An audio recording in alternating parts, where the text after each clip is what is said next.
भी जब तक गाइड साइन नहीं कर देगा तब तक नहीं आएगा। गाइड कब साइन करेगा? आपके सामने सारी कहानी मैंने लिखी। इमेजिन करिए कि उस स्टूडेंट के माइंडसेट के ऊपर क्या बीत रहा होगा। 3 महीने के अंदर रिजल्ट्स आ रहे हैं क्योंकि रिसोर्सेज ही नहीं है, इक्विपमेंट्स ही नहीं है। और अगर इक्विपमेंट्स है तो इक्विपमेंट्स के ऊपर लिमिटेड टेस्टिंग का टाइम दिया जाता है। बट क्या ये सारी चीजें करके उसका जो एक्सपीरियंस है वो जब नई वैकेंसी आती है तो काउंट किया जाता है? पीएचडी करने का सपना शायद आज के टाइम पर हायर एजुकेशन के हर एक उस बच्चे के मन में है, दिल में है कि वो हमारे सब्जेक्ट का सबसे एक्सट्रीम, सबसे top notch, up to the brim जो उसे रेप्यूटेशन दे सकता है, वो डिग्री करने के लिए बहुत सारा सैक्रिफाइस करके टाइम निकालकर पीएचडी में एडमिशन लेने के लिए सोचता है। जब एक बच्चा पीएचडी के अंदर एडमिशन लेता है तो उससे पहले की उसकी दुनिया, पीएचडी के दौरान उसकी दुनिया में जमीन आसमान का फर्क होता, और ये फर्क के बारे में शायद कोई बात नहीं करता। मैंने पीएचडी अड्डा विद अदिति के ऊपर जितने भी आज तक वीडियोस बनाए उनमें हमेशा मैंने आप लोगों को ये समझाया है कि कितनी एक्सट्रीम सिचुएशन चल रही है पीएचडी की हमारे देश के अंदर।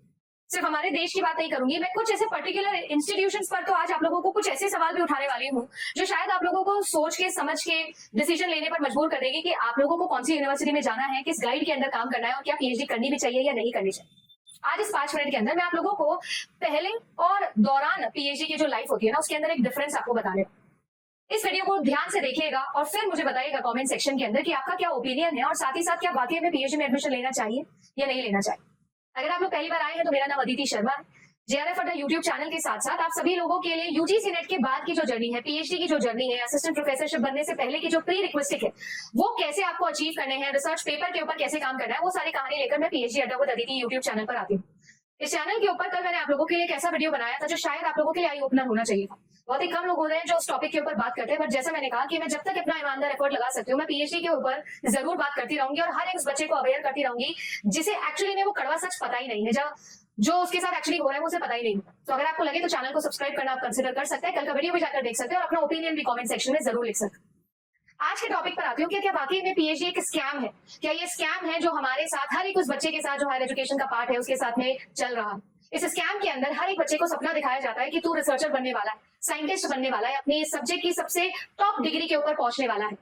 तो एक रिसर्चर बनने के लिए या बनने के दौरान क्या क्या चीजें उसे चाहिए होती है, वो सारी चीजें देने का वादा एक इंस्टीट्यूशन करता है जब बच्चा उस पीएचडी एडमिशन के अंदर जाकर उस इंस्टीट्यूशन में पढ़ना शुरू करता है। बट एक्चुअली में जब वो पीएचडी एडमिशन ले लेता है तो उसके बाद क्या होता है, उसके दौरान क्या होता है, वो भी मैं आप लोगों को बता। ध्यान से देखिएगा, एक चार्ट मैं आप लोगों के लिए लेकर आई। मेरे अकॉर्डिंग कोई भी एक स्टूडेंट जब पीएचडी के अंदर जाना चाहता है तो पीएचडी के दौरान वो सोच रहा है कि एक नई लर्निंग उसके लिए होगी, अपने सब्जेक्ट के अंदर वो इन डेप्थ नॉलेज पर जाएगा, अगले 5 साल, 3 साल, 10 साल वो अपने सब्जेक्ट को पढ़ेगा और ज्यादा नए एक्सपीरियंसेस गेन करेगा, कुछ नया सीखेगा, कुछ नया फाइंड आउट करेगा, क्योंकि रिसर्च का अल्टीमेट गोल तो यही होता है। देन मोस्ट इंपॉर्टेंट थिंग, वो पेपर राइटिंग सीखेगा, पेपर को कैसे पब्लिश करवाना है वो सीखेगा, कोई उसे सिखाएगा, जो सुपरवाइजर होगा वो उसे सिखाएगा, ये बताएगा कि थीसिस कैसे लिखा जाता है, ये बताया जाएगा कि पेपर को कैसे पढ़ा जाता है, पेपर के अंदर क्या क्या चीजें हैं जो उसे सीखनी होती है रिसर्च पेपर के लिए। कॉन्फ्रेंसेस अटेंड करेगा, नए नए लोगों से मिलेगा, नए नए एमिनेंट पर्सनालिटी से बहुत सारा एक्सपीरियंस गेन करेगा, यही उसके एम्स होते हैं। एक्सपेरिमेंटेशन करेगा, हिट एंड ट्राई करेगा और जो चीजें आज तक किसी ने नहीं फाइंड आउट किए वो फाइंड आउट करने की कोशिश करेगा, लिटरेचर रिव्यू करने की कोशिश करेगा और तमाम रिसोर्सेज जो शायद वो इंडिविजुअली कभी केपेबल होता भी नहीं उन चीजों तक पहुंचने में, वो रिसोर्सेज वो ऑर्गेनाइजेशन या फिर वो इंस्टीट्यूशन या वो गाइड उसे प्रोवाइड करेगा। इसके अलावा आरएसी मीटिंग्स होंगी, उसका कोर्स वर्क के अंदर नंबर के अकॉर्डिंग, उसकी स्किल के अकॉर्डिंग उसका जो जेआरएफ है वो एसआरएफ में बदलेगा, डीआरसी मीटिंग्स होंगी, उसका टॉपिक फाइनलाइजेशन होगा और उस टॉपिक के ऊपर बहुत सारे लोग उसकी हेल्प करेंगे, स्पेशली रिसर्चर का जो गाइड है वो उसकी हेल्प करेगा और बच्चा जो है वो at the end of the day हमारे देश को कुछ ऐसा नया ढूंढ कर देगा, पूरी दुनिया को अपने सब्जेक्ट में, अपने टॉपिक में कुछ ऐसा ढूंढ कर देगा जो आज तक शायद कभी किसी ने सुना ही नहीं हो। ये सब चीजें हैं जो हम एक्सपेक्ट करते हैं, बहुत ही मिनिमम से रिक्वायरमेंट बता रही हूँ, ज्यादातर चीजें क्वालिटेटिव है, इसमें learning is the ultimate goal. जब आप अपनी लाइफ का 4 साल 5 साल किसी एक डिग्री को दे रहे हो, एक ऐसी डिग्री को दे रहे हो जिसके लिए एक्चुअली में अगर आप देखें तो 2 लाख एडमिशन अगर होते तो 5000 टोटल बच्चे कंप्लीट करते होंगे, बाकी सब क्विट कर देते हैं बीच के अंदर। क्विट करने का रीजन क्या है? क्योंकि सच्चाई ये है कि ये नहीं, हम क्या कर रहे हैं वो मैं आपको बता देती हूँ और मैं ये सिर्फ अपने अकॉर्डिंग नहीं बता रही हूँ कि जितने भी तमाम पीएचडी से के करने वाले बच्चों से मैं अटैच रही हूँ पिछले 6-7 साल के मेरे यूजीसी नेट के करियर में, उन सबका दुख जो है वो बयान करने की कोशिश करती हूँ और अवेयर भी करने की कोशिश करती हूँ कि एक्चुअली मैं वीडियो के अंदर मैं सोल्यूशन भी बताऊंगी कि मुझे क्या लगता है कि सोल्यूशन क्या हो सकता है। सबसे पहली बात, हर एक बच्चा रिसर्च के अंदर जब जाता है तो उसका माइंडसेट जरूरी नहीं है कि अभी टीचिंग के लिए एप्ट हो, बट स्टिल हर उस बच्चे को टीचिंग एसोसिएट या बेसिकली आप कह लीजिए कि टीचिंग के लिए इंक्लाइन किया जाता है, विच इज फाइन, 100% सही बात है कि उसे टीचिंग सिखाने का मतलब ये होता है कि आप उसे क्लास लेना सिखाएं, उसकी ग्रूमिंग करें और फिर उसके लिए वो केपेबल हो कि वो क्लास ले सके। बट पूरे सेमेस्टर की क्लासेस उसको पकड़ा देना, कोई एक पूरा सब्जेक्ट उसे पकड़ा देना, उसके लिए कंटेंट उसे बना देना, उसके बाद अगर कोई प्रोफेसर जिसके अंदर वो रिसर्च कर रहा है, उस प्रोफेसर की अगर कोई क्लास हो रही होगी तो उसकी भी प्रेजेंटेशन बनाना, कॉपी करेक्शन करना, इन्विजिलेशन करना, ये सब चीजें भी इसी के अंदर आती है। चलिए ये भी अच्छी बात है, ये भी वो सीख जाएगा क्योंकि ऑफ कोर्स आगे जाके वो असिस्टेंट प्रोफेसर बनेगा तो उसे ये सब करना। बट क्या ये सारी चीजें करके उसका जो एक्सपीरियंस है वो जब नई वैकेंसी आती है तो काउंट किया जाता है क्या? क्या वाकई में वो उसे काउंट करके उसको उसे फल मिल रहा है इस चीज का कि नहीं मिल रहा है? क्या वाकई में उसे जो टीचिंग एक्सपीरियंस गेन हो रहा है उसे क्वालिटेटिवनेस बढ़ रही है या क्वांटिटेटिवनेस बढ़ रही है, इसका कोई चेक है या नहीं? और अगर वो ये चीज कर रहा है तो इन पैरेलल उसके रिसर्च के ऊपर जो डेंट पड़ रहा होगा, रिसर्च के टाइम के अंदर जो डेंट पड़ रहा होगा, क्या उस चीज के ऊपर उसे कंपनसेशन मिल रहा है कि नहीं मिल रहा है?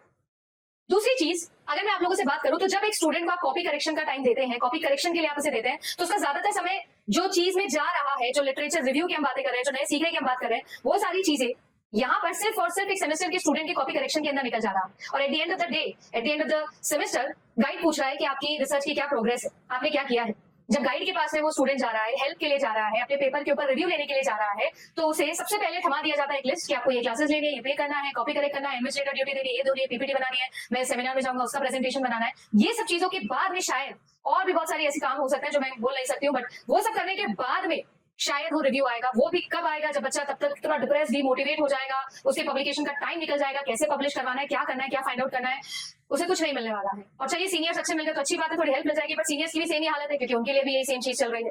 इसके बाद अगर हम लोग बात करें तो हर एक बच्चे को बोला जाता है कि आपको जो है वो 6 से 7 घंटे लैब के अंदर बैठना है। अब मैं कंप्यूटर साइंस से बिलोंग करती हूँ, बच्चे को लैब के अंदर बैठना है, एक्सपेरिमेंटेशन करना है। एक्सपेरिमेंटेशन करने के रिजल्ट आ रहे हैं 3-3 महीने के अंदर, 3-3 महीने के अंदर रिजल्ट आ रहे हैं क्योंकि रिसोर्सेज ही नहीं है, इक्विपमेंट्स ही नहीं है। और अगर इक्विपमेंट्स है तो इक्विपमेंट्स के ऊपर लिमिटेड टेस्टिंग का टाइम दिया जाता है। कॉस्ट बियर करना किसके ऊपर? स्टूडेंट के ऊपर। जो जेआरएफ और एसआरएफ अमाउंट से मिल रहा है उसको वो कॉस्ट बियर करके दोबारा टेस्टिंग के अंदर चीजें डालनी होगी। अगर उसके अपने पेपर के अंदर उसको रिव्यू चाहिए, उसको पेपर को करेक्ट करने के लिए, के बाद में उसको रिव्यू के बाद में रीचेक करना है, पैसा देना है। क्योंकि आपके पास एक लिमिटेड टाइम के लिए रिसोर्स अवेलेबल है कि आप इतने ही बार चेक कर सकते हो, 2 बार चेक कर सकते हो, मेरे को 4 बार चेक करना है तो पैसा आपको बियर करना पड़ेगा। किसी अच्छे स्कॉपस इंडेक्स के अंदर अगर मुझे पेपर पब्लिश करवाना है तो लाखों रुपए लगेंगे, वो मुझे लगाना है कहां से? जहां से जेआरएफ अमाउंट है। और जेआरएफ अमाउंट आ कब रहा? 6-6 महीने के बाद। वो भी जब तक गाइड साइन नहीं कर देगा तब तक नहीं आएगा। और गाइड कब साइन करेगा? आपके सामने सारी कहानी मैंने लिखी।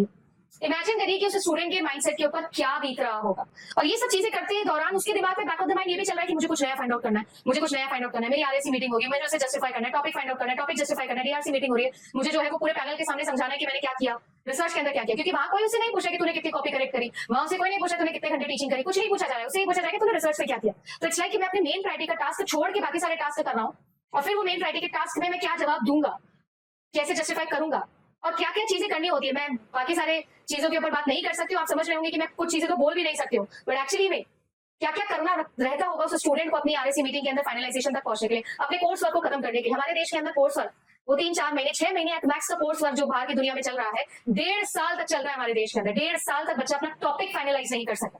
रिसर्च के एथिक्स को इंपावर करने के लिए हम लोगों ने बना तो दी प्री पीएचडी, पर उस प्री पीएचडी के अंदर बच्चे को स्टैट्स पढ़ाया जाता है। वो स्टैट्स सिखाने की बजाय जब उसका टेस्ट लिया जाता है तो ज्यादातर बच्चे उस स्टैट्स में फेल हो रहे हैं क्योंकि कोई उन्हें बता ही नहीं रहा है, कोई समझा ही नहीं रहा है। अब कोई एक ऐसा बच्चा जैसे बचपन से स्टैट्स नहीं पढ़ी, उसको नहीं आती है स्टैट्स, अचानक से उसे स्टैट्स पढ़नी, अचानक से आईसीटी पढ़ना है, अचानक से उसे रिसर्च एथिक्स पढ़ने हैं, बहुत सारी क्वांटिटेटिव चीजें पढ़नी है क्योंकि जो यूजीसी नेट के पेपर में वो रिसर्च पढ़ के आया और जो रिसर्च में एक्चुअली से पढ़ना है उसमें थोड़ा गैप है। अब यहाँ तक तो चलो मैं पहुंचा दूंगी, कोई टीचर पहुंचा देगा, पर इसके बाद का जो सफर है वो तो उस बच्चे को उस कोर्स वर्क में जीना था। उस कोर्स वर्क के अंदर उसकी गाइड, सुपरवाइजर, उसके हेल्प, वो गाइड, ये सब चीजों के दौरान होना चाहिए था, जो कि एक्चुअली में रियलिटी में नहीं हुआ। अगर मैं बात करूं तो कोई भी एक स्टूडेंट जब कोई एक यूनिवर्सिटी को पिक करने जाता है तो लैब्स के अंदर क्या फैसिलिटीज है, क्या रिसोर्सेज है, कैसा एनवायरमेंट है, ये सब चीजें जानना बहुत जरूरी होता है। क्या हम समय बिता रहे हैं या काट रहे हैं या उस समय को इन्वेस्ट कर रहे हैं, ये पूरा डिसीजन जो है, ये डिसीजन डिफाइन करेगा कि at the end of the day बच्चा पीएचडी कंप्लीट कर पाता है या क्विट कर पाता है। आप सोच के देखो, हर साल 70 to 80% क्विट रेशियो अगर किसी एक डिग्री के अंदर है तो आखिर उसका रीजन क्या है? कोई क्यों बात नहीं कर रहा है उस रीजन की। और आज मैं इस कमेंट सेक्शन को ओपन छोड़ के जा रही हूँ कि आप मुझे बताइए, आप मुझे एविडेंसेस दीजिए और अपन लगातार इस टॉपिक पर बात करेंगे। देखो इसके 2 रीजन बताती हूँ। एक, मैं चाहती हूँ कि ऑफकोर्स करेक्ट जगह तक मैं पहुंच सकूं, अपनी बात रख सकूं, अगर सोल्यूशन हो सकता है तो क्यों ना हम लोग सोल्यूशन के ऊपर बात। दूसरा, मैं चाहती हूँ कि जो एक दिन पहले इंसिडेंट मैंने आपसे डिस्कस किया वो तो शायद एक इंसिडेंट होगा, बच्चा सुसाइड तक पहुंच गया, मैं ये कह रही हूँ क्योंकि उसके पास में कोई पॉइंट ही नहीं जहां पर वो ये सारी चीजें बोल सके, वेंट आउट कर सके। So comment section is open for that went out. आपको जो लिखना है, जो आपको निकालनी है, भड़ास निकाल दो। आपको अगर ऐसा लगता है कि कोई चाहिए आपको बात करने के लिए, आई एम हियर ऑलवेज, बात कर सकते हो, आप आराम से लिख सकते हो जो आपका मन है। मैं कोई कमेंट डिलीट नहीं करूंगी और किसी से डरने की जरूरत नहीं है क्योंकि ऑब्वियसली कोई ऐसा नहीं है कि आपको नाम आपका दिखा रहा है। मैंने नाम नहीं बताया इस बच्चे का जिस बच्चे ने मुझे ये सारी चीजें बोली हुई। खैर इस सब के साथ साथ जो सोल्यूशन क्या है, मैं क्यों इस टॉपिक पर बात करना चाहती हूँ? मैं बात करना चाहती हूँ हर एक बच्चे से जो पीएचडी के अंदर एडमिशन लेने के बारे में सोच रहा है, जाना चाहता है। अब क्या इसका मतलब ये कि मैं पीएचडी करना बंद कर दे, पीएचडी की एडमिशन लेना ही क्यों है? छोड़ो मैम, बाहर में जाने को कुछ और कर लेते हैं, रेलवे की तैयारी कर लेता हूँ मास्टर्स करके, है ना, 90 परसेंटाइल लाके। मैम छोड़ो यार, मैम क्या दिक्कत है, JRF आ रही है 99.91 परसेंटाइल लाके, छोड़ो यार, क्यों करनी पीएचडी, बाहर में जाना तो ब्रेन ड्रेन करना चाहते हैं यार, बाहर में जाओ मैम, बाहर जाते हैं हम। पर ये तो कोई सोल्यूशन हुआ नहीं है। क्यों? क्योंकि जब आप असिस्टेंट प्रोफेसर बनना चाहते हैं, आप अपने देश के अंदर किसी भी प्राइम यूनिवर्सिटी के अंदर असिस्टेंट प्रोफेसर की जॉब चाहते हो, तो पीएचडी तो मैंडेटरी है, पीएचडी तो करनी ही होगी और करनी भी चाहिए। क्यों नहीं करनी चाहिए? गलती हमारी नहीं है, गलती तो सामने वाले की है ना। तो सामने वाले को कॉम्प्रोमाइज करना चाहिए, आपको नहीं कॉम्प्रोमाइज करना। तो आप क्या कर सकते हो, आप एक मिडवे ले सकते हो। मिडवे ये मैं हमेशा बोलती हूँ, आपको ये पता होना चाहिए कि आपको जब पीएचडी एडमिशन लेने हैं तो ये मेरे चेक पॉइंट्स हैं, ये चेक पॉइंट्स चाहिए मुझे मेरी यूनिवर्सिटी में, ये चेक पॉइंट्स चाहिए मुझे मेरे गाइड में। अब उसके लिए क्या करना है, मैं वीडियो लेकर आने वाली हूँ अगला। अगर आप चैनल पर नए हो तो सब्सक्राइब कर लेना, क्योंकि मैं आपको बताऊंगी कि what is the situation of PhD, वो तो हमने डिस्कस किया। What should be the situation of actually joining in college, university, किसी भी इंस्टीट्यूशन के अंदर रिसर्च एडमिशन लेने से पहले आपको क्या क्या चेक पॉइंट्स लेने चाहिए, वो अगला वीडियो में लेकर आऊंगी। आप चाहते कमेंट सेक्शन में बताइएगा जरूर कि लेकर आऊं या नहीं, बट मैं आपको ये बता देती हूँ, यूनिवर्सिटी या गाइड कौन ज्यादा इंपॉर्टेंट है, गाइड में क्या क्या क्वालिटीज और कैसे वो गाइड करेक्ट गाइड को फाइंड आउट करना है, उसका क्या मनोवर होना चाहिए, वो मैं लेकर आने वाली हूँ अगले वीडियो में।